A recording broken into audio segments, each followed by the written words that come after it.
The opening scene of the manga is set in the year 4836, a time remembered in history for its groundbreaking advancements in technology and scientific cultivation.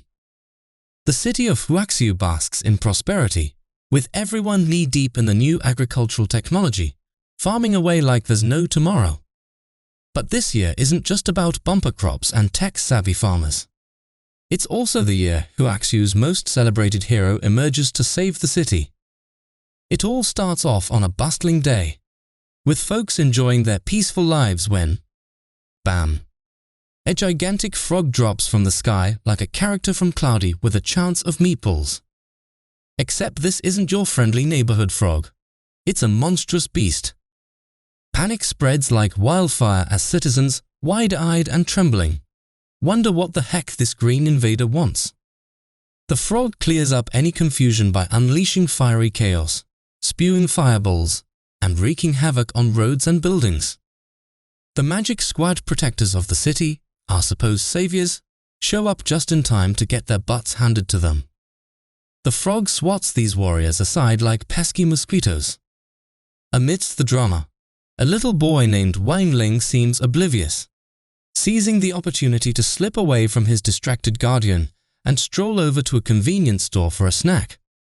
Snack in hand, Wang Ling heads back home, blissfully unaware of a flaming death ball hurtling his way. One of the city protectors, spotting the impending disaster, heroically shoves Wang Ling out of harm's way, causing the poor kid to drop his hard-earned snack. The protector, exasperated, wonders aloud who let their kid roam free during a monster attack. The little boy, with unnervingly intelligent red eyes, watches as the warrior charges the giant frog. Fast forward centuries, and that brave protector is now known as Zhu Yi, the legendary hero who single-handedly vanquished a colossal frog. His statue stands proudly at the center of a school, a testament to his heroics, as students flock in on the first day of the school year for Faction 60. Among these freshmen is Wang Ling, now older, but still sporting those same piercing red eyes. As he casually strolls into school, 3 older students block his path. They recognize him as the infamous Level 5 newbie and offer their protection for a fee. Typical. They start roughing him up, demanding money. A fellow freshman wants to intervene, but his friend holds him back, mentioning that help is already on the way. Enter Sun Rong, a freshman with impressive magical powers and the heiress of a wealthy business group. She struts her stuff, blasting a golden beam to save Wang Ling and earning the admiration of everyone, except Wang Ling, who's unimpressed by her melodramatic heroics and soap opera dialogue. Wang Ling, ever the nonchalant rebel, hands her the money the bullies demanded and walks off, leaving Sun Rong slack-jawed. Later, a hologram resembling the great hero Zhu Yi welcomes the freshmen and informs them they'll be tested on their spiritual force against an incarnation of the giant frog. Unknown to the students, the frog absorbs a bit of their spiritual energy each year, growing stronger and biding its time. The first student barely taps the frog, falling over from sheer weakness. One by one, the students take their turns, none impressing much until it's Sun Rong's moment. She dazzles the crowd with a score of 2019, earning cheers and envy. Then it's Wang Ling's turn. The frog, recognizing him, trembles in fear. Wang Ling, hiding an infinite force value, doesn't just hit the frog, he shatters its seal, scoring an unprecedented 9 infinity. The crowd is stunned, but they quickly assume that the only reason why Wang Ling had broken off the seal in the first place is because Sun Rong had already dealt it a major blow. Sun Rong is hailed as an elite mage, while Wang Ling slips away with little fanfare. In their first class, the students are tasked with summoning spells. Sun Rong summons a skeletal beast, explaining that she couldn't summon a live monster because of the high mana requirements. The teacher, skeptical of Wang Ling's power, asks him to demonstrate. Wang Ling summons the giant frog from the test without sweating a brow, which terrifies the class. The teacher hastily transforms the frog into a dog, prompting everyone to gather around it in awe. Wang Ling quietly exits, leaving behind whispers of his immense power and mysterious past. We then flash back to Wang Ling's birth 14 years ago, a legendary moment in itself.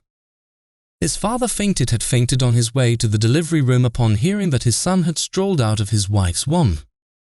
Talk about the ultimate boss baby experience. Wang Ling's father quickly realized his son had strength that made Superman seem like a weakling.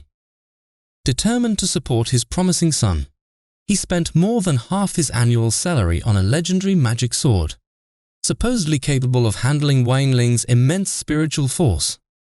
The plot twist? Wang Ling could hear everyone's thoughts, and he knew his mother was buying fake swords with the money his father gave her, grumbling about the waste.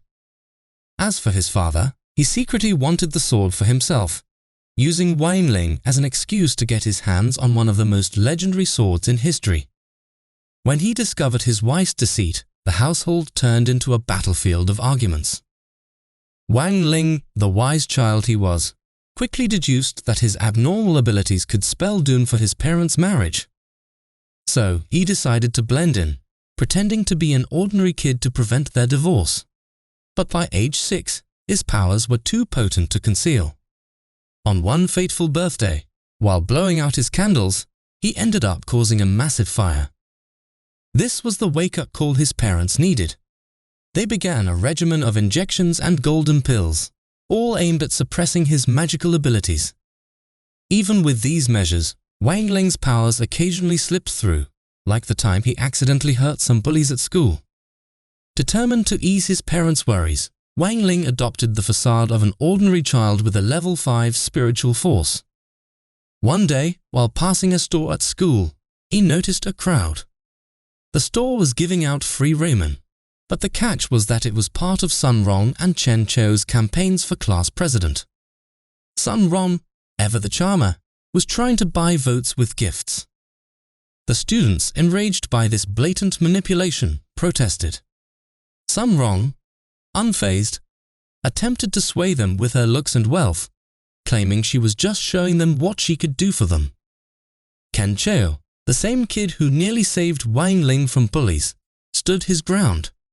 He accused Sun Rong of trying to buy their votes, but then Wang Ling, ever the opportunist, stepped in. He nonchalantly asked for 5 votes to buy 5 packs of dry ramen. The student body burst out laughing, pointing out that you could only vote once. Sun Rong, ever the queen of dramatics, declared she didn't care if they gave 100 votes. Those who truly loved her sincerity would vote for her. In a desperate move, Sun Rong cast a seductive spell to win over the students. When she turned back, she found Wang Ling had slipped her a golden pill from his mother. Later, in class, Wang Ling watched Sun Rong and wondered if she had taken his gift. He wanted her to take it, recalling his mother's words about its efficacy in suppressing spiritual force. Oblivious to its true purpose, Sun Rong, thinking it was a strength potion from an adoring fan, took the pill, which hilariously weakened her powers instead. During a lesson on charm spells, the teacher asked Sun Rong to demonstrate. She tried but ended up so weak that she collapsed. Wang Ling, with impeccable timing, saved her but promptly dropped her when the teacher asked him to demonstrate a fan-making spell. This was the very spell Sun Rong had been using earlier by the store. If Wang Ling hadn't given her the golden pill, he might have ended up as one of her many fans. After class, Wang Ling's teacher, recognizing his extraordinary abilities, discreetly called a friend to keep an eye on him. Meanwhile, Sun Rong went home fuming. She couldn't stop thinking about Wang Ling. Angry that he had manipulated her, yet puzzled why he didn't harm her at the store if he had bad intentions. At home, Wang Ling smiled, replaying the day's events in his mind. Life had a funny way of keeping Wang Ling on his toes, but he was more than ready for whatever came next. After all, he wasn't just any kid. He was the ultimate boss baby. Later on, we are shown an amusing scene where many kids carry pots and stoves to school, eagerly preparing for their pill-making class. The freshmen are buzzing with excitement, flaunting their various pots like they are the latest fashion accessories. Among them are Chen Chao and Guo Hao from Wang Ling's class, who are engaged in a heated discussion about their pill-making equipment. Chen Chao proudly reveals he's brought a pot that belonged to his great-grandfather, a legendary pill maker. He dreams aloud about how Sun Rong will swoon over his family heirloom, only for Guo Hao to bring him back to reality with a sarcastic remark about his unrealistic fantasies. Just then, Sun Rong makes her grand entrance, flanked by her entourage of bodyguards. Chen Chao eagerly greets her, but she barely acknowledges him, much to his dismay. The entire crowd gasps in shock when Wang Ling, the seemingly unimpressive level 5 kid, casually walks up to Sun Rong and plucks something from her hair. Chen Chao's heart sinks as he assumes Sun Rong fancies Wang Ling more than him. But it turns out Wang Ling was merely removing a love spell he had accidentally cast on her during their last class. Sun Rong collapses in a heap, embarrassed and confused about what Wang Ling had done to her. It appears that Sun Rong is now developing a very serious crush on Wang Ling, and even the removal of a love spell couldn't stop the potency of her feelings from weakening her knees. In the pill-making class, the students bring their pots and stoves. Sun Rong unveils her family's state-of-the-art pill-making machine, while Wang Ling nonchalantly uses a simple oven, shocking the entire class. Guo Hao proudly displays a beautiful antique pill maker. The teacher explains the intricacies of pill making, emphasizing that it requires both strength and precision. Hours pass, and disaster strikes when Chen Chao's furnace explodes, destroying his precious pot. The teacher offers a somber lesson on the balance required in pill making. Devastated, Chen Chao flees the class in tears, recalling how his father threatened dire consequences if anything happened to the pot and demanded he come first in class. Physical exertion becomes Chen Chao's coping mechanism as he runs laps around the field, pushing himself to exhaustion. Meanwhile, the frog that Wang Ling had summoned earlier tries to revert to its monstrous form by eating Guo Hao's furnace. Wang Ling chases it through the school, eventually cornering it with Sun Rong's help. As Chen Chao runs himself into a dark state of mind, evil forces invade his thoughts, corrupting him with visions of Wang Ling and Sun Rong together. He transforms into a seething demon, determined to save Sun Rong.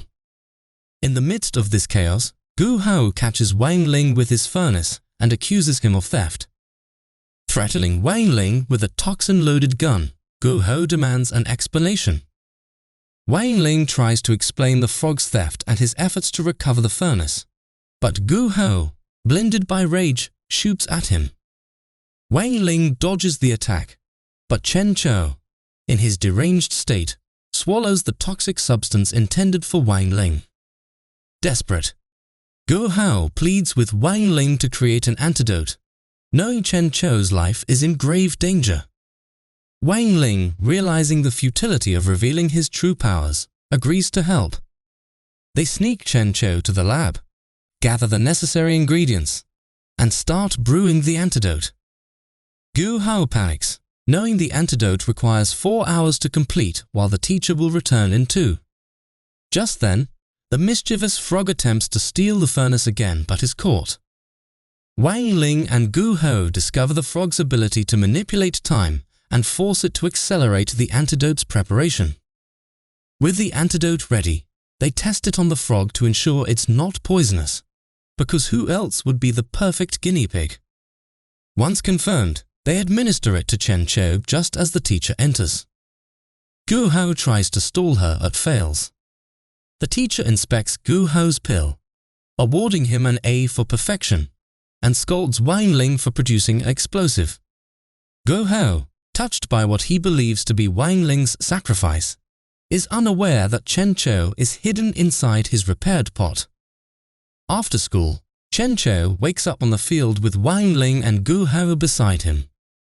They fabricate a story about finding him passed out from running laps and bringing him to the field. Guo Hao assures him that his pot is fixed. Overwhelmed with gratitude, Chen Chao hugs Wang Ling, tears of joy streaming down his face. This episode concludes with the trio forming a strong friendship, bonded by the day's bizarre and challenging events. That's all on today's video. Don't forget to check out our channel for more amazing anime recaps. Also click the bell and subscribe icon for instant notifications on new videos. It would really go a long way in supporting our channel. Have a great day and thank you all so much for watching this video.